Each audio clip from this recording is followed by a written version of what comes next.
ध्यान न दिया हो तो दोबारा से सुनो।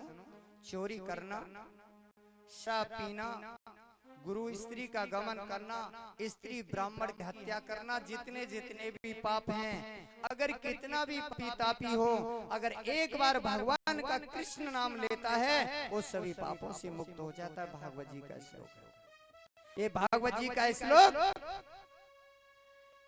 भागवत जी का श्लोक है। 6वां स्कंद है, 2वां अध्याय है और 10वां श्लोक है। एक बात ध्यान रखिए, भगवान श्री कृष्ण अर्जुन से कहते हैं गीता जी में, हे अर्जुन अपि चेतसु दुराचारो भजते मामनन्यवाक। चाहे कोई कितना ही बड़ा पापी क्यों न हो, आताताई क्यों न हो, कितना ही अन्याय कर्म यदि उसने किया हो, यदि वो मेरे शरणागत हो जाता है, मेरे अगर शरणागत हो जाता है तो मैं उसे सभी पापों से मुक्त कर देता हूं। अगले श्लोक में कहते हैं, क्षिप्रम भवति धर्मात्मा स्वस्वच्छांतम निगच्छति, कौन्तेय प्रतजानी नामे भक्त प्रणश्यति। हे अर्जुन, तुम निडर होकर घोषणा कर दो कि मेरे भक्त का कभी भी विनाश नहीं होता है। जो भगवान का भजन किया जिसने, उसका कभी भी विनाश नहीं होता है। इसलिए आप भगवान का भजन करो। देखो, पाप अपने बाप को भी कभी नहीं छोड़ता है, पाप अपने बाप को भी कभी नहीं छोड़ता है। अगर किसी प्रकार से भूल से हमारा पैर आंच पे पड़ जाए तो आंच जलाएगी या नहीं? बोलो, हमारा पैर अगर भूल से आंच के अंगारे पे पड़ जाए तो आंच जलाएगी कि नहीं? जलाएगी। उसी प्रकार से भूल में, चाहे जाने में चाहे अनजाने में, जो हमसे पाप हुआ है वो पाप को भोगना पड़ेगा। समझ में? जो भी हमसे पाप हुआ, लड़कपन हुआ, अलगपन हुआ, अज्ञानता में हुआ, अगर हमसे भूल से भी पाप हुआ है, क्योंकि अगर कोई व्यक्ति छोटा सा कोई बालक हो घर में और वहाँ चूहा मारने की दवाई रखी हो या कोई जहर की गोली रखी हो, जैसे अन्न में रखते हैं, और बालक भूल से खा जाए उसे, तो जहर उसे मारेगा या नहीं? मार देगा ना? कि ये सोचा वो छोटा सा बालक है, कोई बात नहीं छोड़ेगा ना? जो उसे ग्रहण करेगा उसे विष मार डालेगा। उसी प्रकार से अगर कोई व्यक्ति भूल से अमृत पी ले, पीने वाले को अमर बना देगा। कोई व्यक्ति जानता नहीं है, अगर भूल से अमृत पी ले तो पीने वाले को वो अमर बना देगा।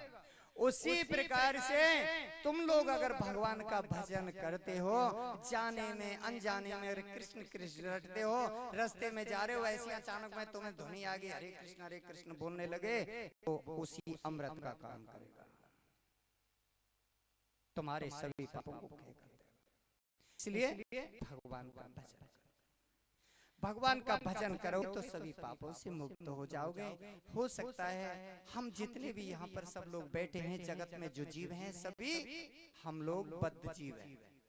कहीं ना कहीं किसी न किसी से कहीं ना कहीं कोई न कोई भूल होती है, क्योंकि ये जो जगत है इसे कर्म भूमि कहा गया है। पृथ्वीलोक कर्म भूमि है। इसमें जैसा कर्म व्यक्ति करता है वैसा ही फल भोगता है।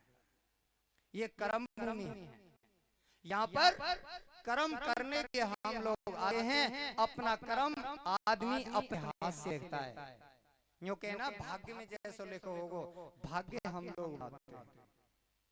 भाग्य, अपना भाग्य हम अपने हाथ से स्वयं लिखते हैं। जैसा हम कर्म करते हैं वैसा ही हमारा भाग्य बनता है, जैसा ही फल हमको मिलता है। बताओ, इसमें कोई संदेह है? भाई, जो जैसा कर्म करेगा वैसा ही पाएगा। भाई, जैसा कर्म करेगा वो ऐसा ही तो फल पाएगा। इसलिए अपना भाग्य अपने हाथ से व्यक्ति लिखता है।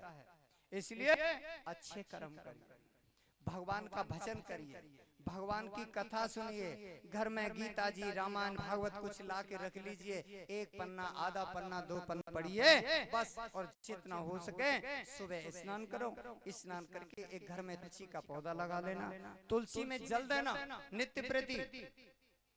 और अगर हो सके 5 मिनट, 10 मिनट, 20 मिनट, आधा घंटा, जितना समय मिले भगवान दे, 2 नाम, 4 नाम, 10 नाम, 20 नाम भगवान का नाम ले लो।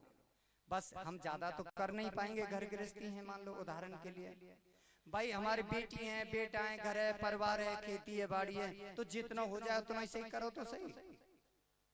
साथ में ही गले में तुलसी की माला पहनो। जो व्यक्ति गले में तुलसी की माला पहनते हैं, शास्त्र में ऐसा लिखा है, ललाटे तिलकम नास्ति कंठे नास्ति त्रिकंठ, हृदय गोविंदे नास्ति सनर ब्रह्म राक्षस। जिसके ललाट में तिलक नहीं है, गले में तुलसी की कंठी नहीं है और हृदय से जो गोविंद का भजन नहीं करते, वो ब्रह्म राक्षस के समान है। इसलिए हमें भगवान का भजन करना। तुलसी की माला गले में पहनो। तुलसी की माला पहनने में कोई अपराध नहीं है। एक बात ध्यान रखिए, तुलसी की माला सदैव पवित्र होती है। तुलसी की माला अगर तुम गले में पहनोगे तो वो तुम्हें तुलसी की माला पाप करने से रोकेगी। तुलसी की माला पाप करने से रोकेगी कि तुम इस गलत रास्ते से मत जाओ, ये पाप तुम्हें रोकेगी। साथ में ही जिनका जैसे विवाह हो गया है, नव विवाहिता हैं, जैसे कम उम्र की बेटियां हैं, पुरुष लोग हैं, कुछ लोगों को ये भय होता है कि हम तुलसी की माला पहन करके हम पति पत्नी एक साथ नहीं रह सकते। भाई इतने खुले समय में बोलना समझने के लिए बहुत है। हम पति पत्नी तुलसी की माला गले में पहन करके हम एक साथ रह नहीं सकते। भाई हम अपनी पत्नी से हंसेंगे बोलेंगे तो पाप लगेगा। देख, तुलसी की माला पहनने से, अपने पति के साथ में रहने से, अपनी पत्नी के साथ रहने से कोई दोष नहीं। क्योंकि हम सब जितनी भी जो हम सृष्टि देख रहे हैं, सारी सृष्टि जगत की, हम सब ऋषि मुनियों की संतान है। हम सब ऋषि मुनियों की संतान है। इसलिए अपने पति के साथ रहने में, अपनी पत्नी के साथ रहने में कोई भी पाप नहीं है तुलसी की माला पहनने। ठीक है। इसके बाद में अगर तुलसी की माला पहन करके तुम अपने पति को छोड़ करके अगर दूसरे की तरफ दृष्टि डालोगे तो वो तुलसी की माला हमको रोकेगी। कई वैसे भगत जी को बच्चा बनना, अपने मन में अपने आप ही वैसे तो कहेगो बड़ी भगतानी बन रही है, तुलसी की माला पहन रखी है, कोई ऐसे कहेगो, तो ये तुम्हें रोकेगी। तो फायदा के घाटा है बता? फायदा ही है ना। इसलिए तुलसी की माला पहनने और जितना हो सके सुबह शाम, सोते समय, जगते समय, खेत में जाते समय, काटते समय, गोबर कूड़ा करते समय, घर में चौका देते समय, रोटी करते समय, पानी भरते समय भगवान का नाम गुनगुनाते रहो, तुम्हारे जीवन का कल्याण हो जाएगा। इससे सरल और कोई उपाय नहीं, में कोई दोष नहीं है।